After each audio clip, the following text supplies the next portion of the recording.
Well. What an interesting report. You know, Mr. Hunt, I look at you and I ask myself, why would an apparently intelligent man hide a gun behind a painting? Immediately, I jump to the conclusion and I think, because he didn't want anyone to find it. Is that right?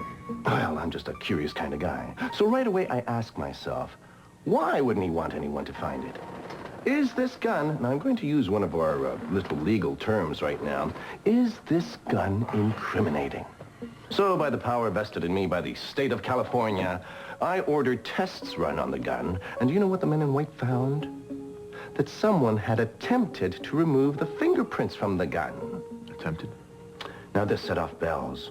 Someone might want to keep a gun behind their painting, but when they try to get rid of the fingerprints, this strikes me as very suspicious. Especially since the person who owned the painting was recently unconscious in the basement of a house where murder was taking place 2 floors above.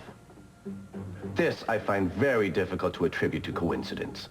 So of course, I am very interested in the one fingerprint that was left on the gun, on the trigger.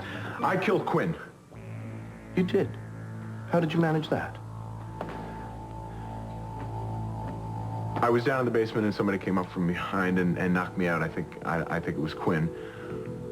And the basement door was locked, so I had to take the ladder up to the hallway stairs. And I saw Kelly and Quinn. They were struggling together over the gun. And he was just about to take it away from her. So then the gun dropped, and I picked it up, and he came at me, and I shot him. How decisive. And then you had the fine idea to take the gun home with you. Yeah, well, I was going to drop it in the ocean, but I figured you'd be smart enough to put a tail on me. I'd have risked it. It's a lot harder to find a gun in the ocean than it is behind a painting. Craig, do you mind if I call you Craig? I have heard a lot of confessions in my time, and this one's pretty good. It's simple, clear, straightforward, but there's only one thing wrong with it. It's a lie. At least the part about your killing Quinn. You see, the print that they found on the gun wasn't yours.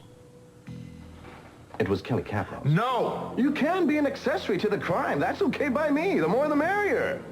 But I'm delighted to say the little Kelly is the one who pulled the trigger. So now, why don't you tell me what really happened that night?